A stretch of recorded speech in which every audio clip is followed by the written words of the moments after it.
Ahoy friends, Dory Dan's small boat adventures here.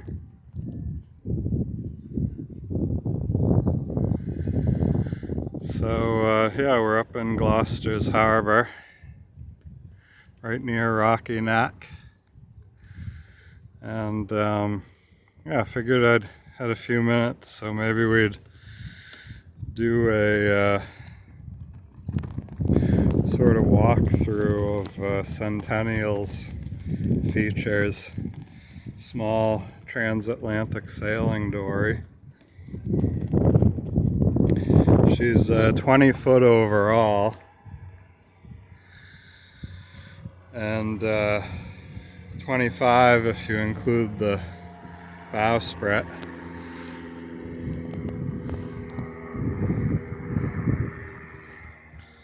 Probably 26 or 7 if you include the bumpkin, the mount that the boom hangs off the end there. So yeah, pretty simple little vessel, but there's a lot of lines to make it go. So up forward we got a spruce spret, and there's a little gammon iron on here that holds the bobstay and the flying jib. This is the pulley that runs the foot of the jib out onto the bowsprit, because you definitely don't want to try and get out there while this thing's sailing. Yeah, and this line that runs the flying jib goes to a clip here, which clips into the tack of the jib, and then the other end of that line runs back to the cleats either side of the cockpit. Tough to see them here because they're so inundated with line, but there's a couple cast iron cleats either side of just ahead of the cockpit. So yeah, those cleats control all the halyards. So the flying jib, the jib, those are on the port side, starboard side, and then the port side's got the main, and that's the throat and the peak for the main. So yeah, moving back from the bowsprit, we've got the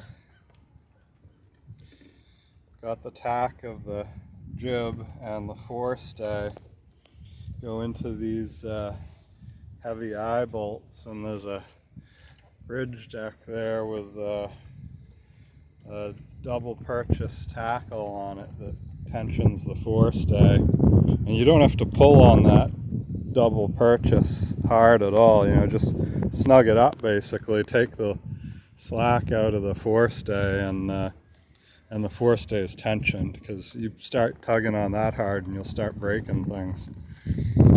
So yeah, and then right there as well we've got the bow roller, which allows the whichever anchor you're running off the bow to clear the tow rail, and you can actually lift the anchor from the cockpit and you know, get underway if you're solo navigating.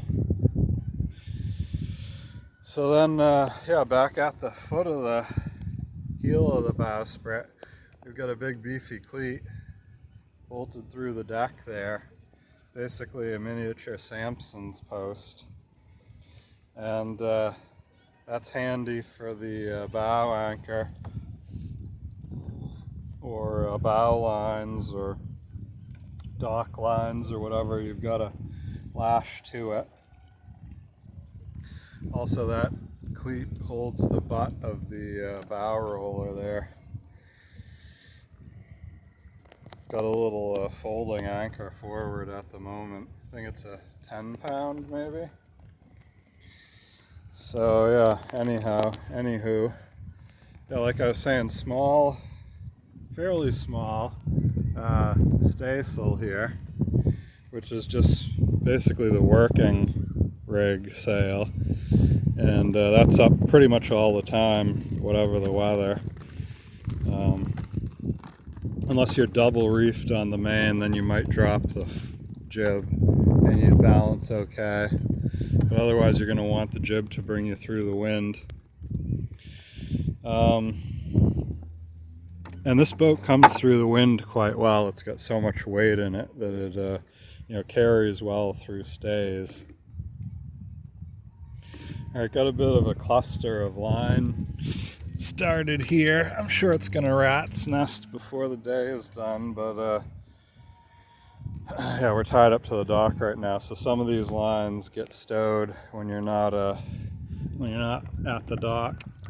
But anyhow, so next object back is our fore hatch, which the original Centennial doesn't have a forward hatch. And this is just super convenient for accessing the below decks ahead of the mast. You can climb up through there if you had to, but it's pretty tight. So there's mostly just gear storage up there in the forecastle. And then we make it back to the mast, base of the mast here, and there's all the halyards are run through little cast iron pulleys there right at the base of the mast, and then back to the cockpit. You'll notice that the mast is tabernacled, just like the original Centennial transatlantic vessel. Wouldn't have it any other way, gotta get as close as I can to the original boat and whatnot. So we went ahead and tabernacled this mast as well. Makes it a lot easier for trailer sailing, that's for sure. Just because you don't have to take all the lines and rigging apart, just fold the mast back and you're pretty much ready to trailer.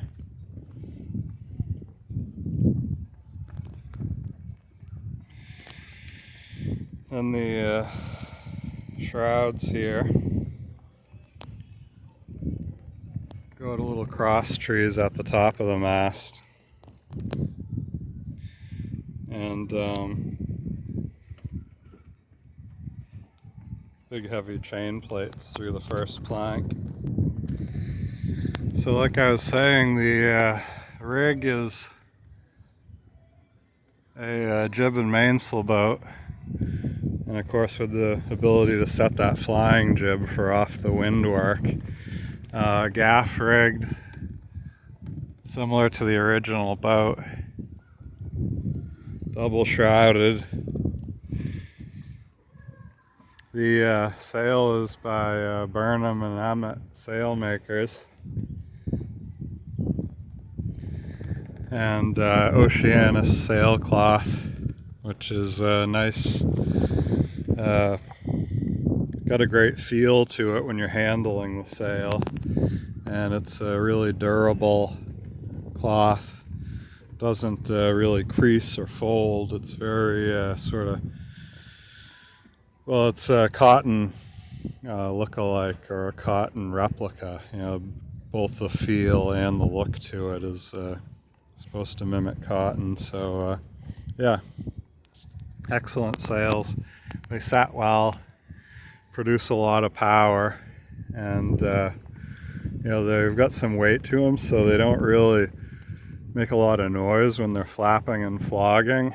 They just happily set there and just pull the boat right along. So behind the mast is the control part of the centerboard. You can see the top of the centerboard is poking up through the deck there, and I've got a block in that fills the rest of the slot. So the head of that centerboard rotates through the length of that slot, which is probably provides about 35 degrees of travel for the pivot of the board. And then the board is L-shaped, so it extends back beyond the hatch opening here.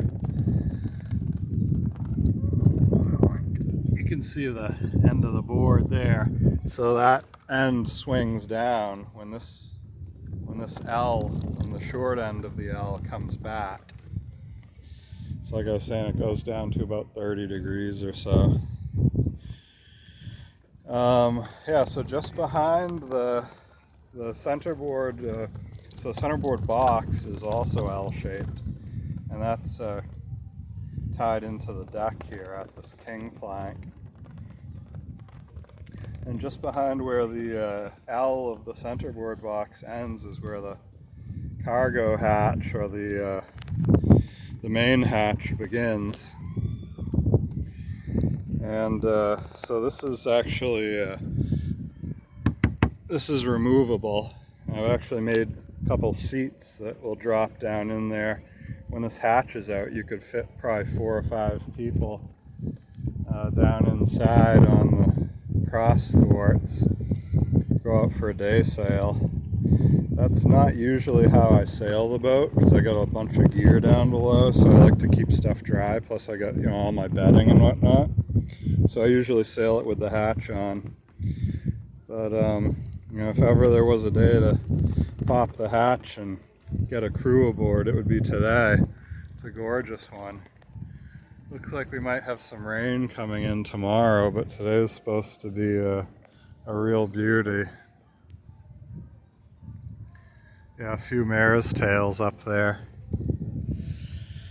Anyway, yeah, so then in the hatch, there's a smaller hatch, which is, you know, just for access while you're sailing and whatnot. The large hatch is has a gasket around the top edge of it, and it's lashed down fairly tightly from the inside. So that little hatch allows access. And these deck prisms give you some light if you need to go below. With the hatch closed, with the little hatch closed for whatever reason, you know, if it were raining out or something, you wouldn't want to have the hatch open, or if there was spray flying or who knows what. So it allows you to see and you know, function below without a flashlight on in the daytime anyway. Couple cleats that are installed on the cargo hatch. Those are sort of active use sailing cleats for the jib sheets. So they're within easy reach of the cockpit, and I usually cleat the jib off depending which side it's on to those 2 cleats. Set of oar locks here, row locks, sockets, and you can stand in the little cargo hatch and row facing forward, or you can take the big hatch cover off and row from one of the seats that's in there, which like I say, I don't usually do. Got another set of row locks back here, so that you can row from either sitting on the bridge deck or standing in the sailing cockpit, and you know, steering with your legs and rowing. So yeah, anyhow, let's see, the got a little plug in the stovepipe at the moment because it's early September. Yeah, I was out here at the end of August, so definitely didn't need any stove action going on. So I got that plugged with a more or less watertight gasket there. A couple cushions that I toss on either side of the cockpit. Let's see if I can get those sorted.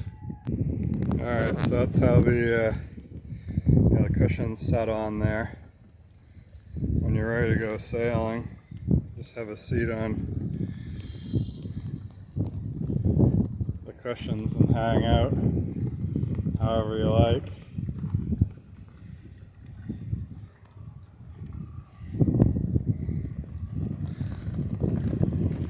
Some small craft cruising through the anchorage. It's a pretty low running tide up in here. There's not a lot of extra space, but not a lot of draft up in here. We're probably in 3.5–4 feet of water right now, and the boats at the end of the dock are high and dry, of course. On a real low running tide, this almost dries out at the end here.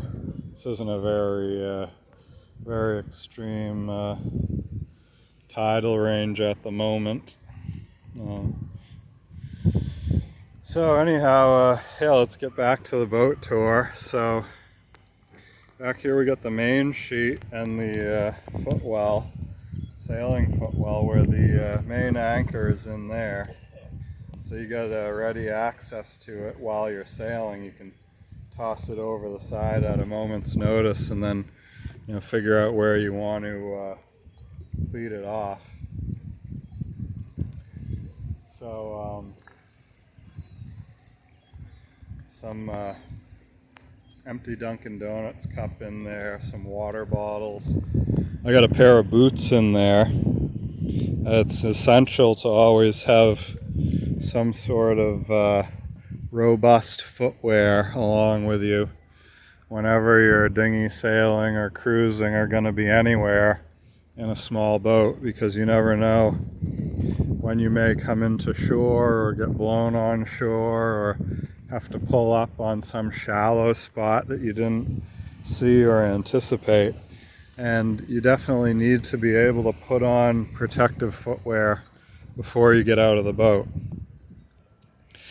A lot of times you don't know what you're getting into, and if you're running aground, it's a bit of a surprise.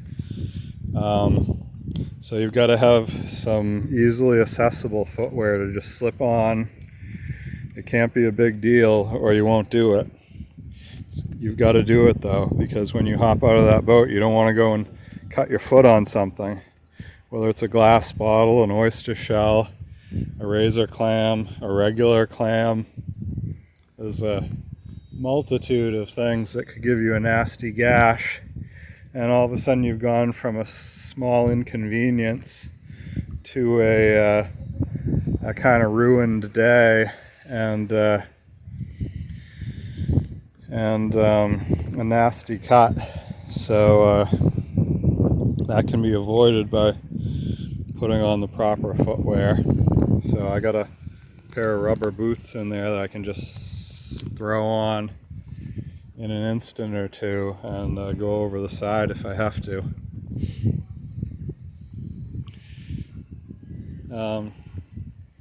Yeah, so then the back of the footwell. Oh, I should show you guys. Hold on a minute.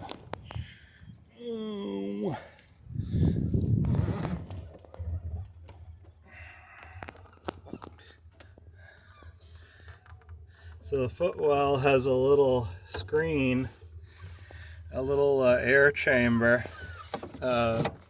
airway, passageway that goes through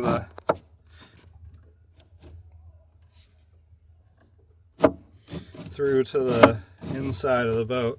And then it also has this door with a gasketed door on the inside that I can bolt on if I don't want water coming from the footwell into the boat.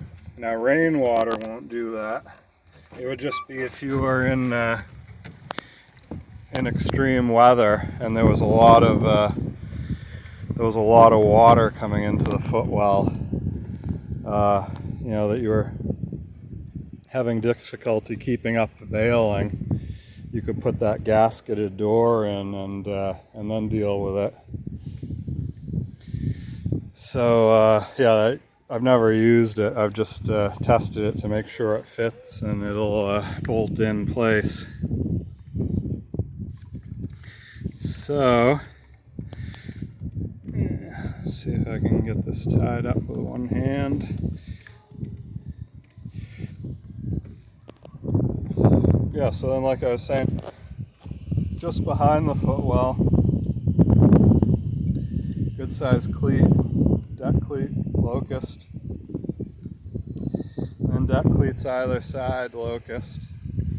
Those are for handling the main sheet.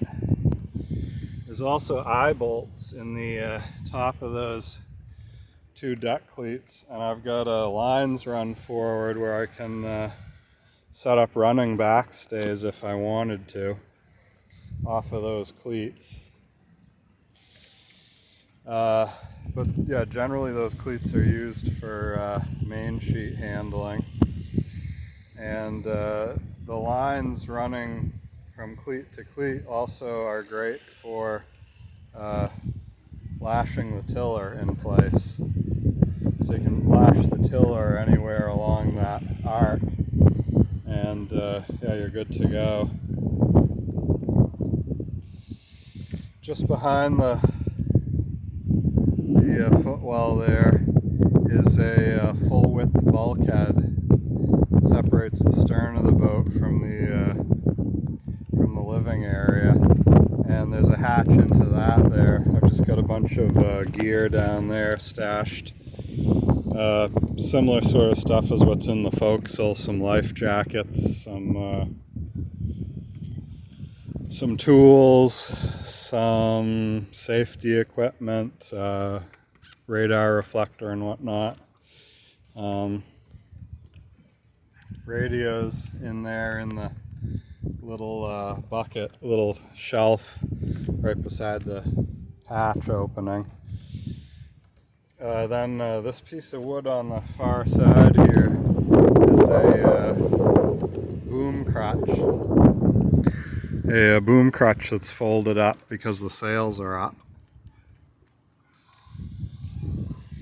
So when the sails are down, that holds the boom up above the deck high enough where you can get in out of the hatch and everything.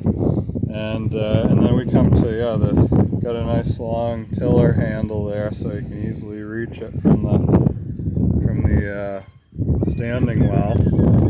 And then the tiller head, big heavy rudder, and you can see it's carriage bolted together where the rudder handle goes through where the tiller goes through the rudder head, and yeah, it's kind of over to the other side, but pretty good sized rudder there that just peeks out below the bottom of the boat a little ways. It's got a sort of a skag back there that sheds line pretty well. I've yet to catch a line on that rudder, knocking on wood for sure. But yeah, yet to catch a line on that rudder. It seems to do a pretty good job of it. So yeah, anyway, gorgeous day out here, and we're getting ready to head out for a sail. So just waiting for a couple companions to show up, and then we're gonna head out onto the harbor. The tide, it looks like, is just about slack, so we're not going to lose much more water. It may even be coming in a little bit now. Yeah, looks like it. So yeah, gorgeous day for a sail. And yeah, get out there and have a look at all the other schooners.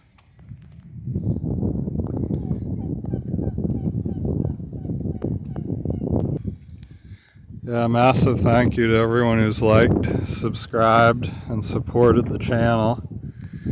And yeah, I look forward to seeing everybody in the next video and out on the water sometime real soon.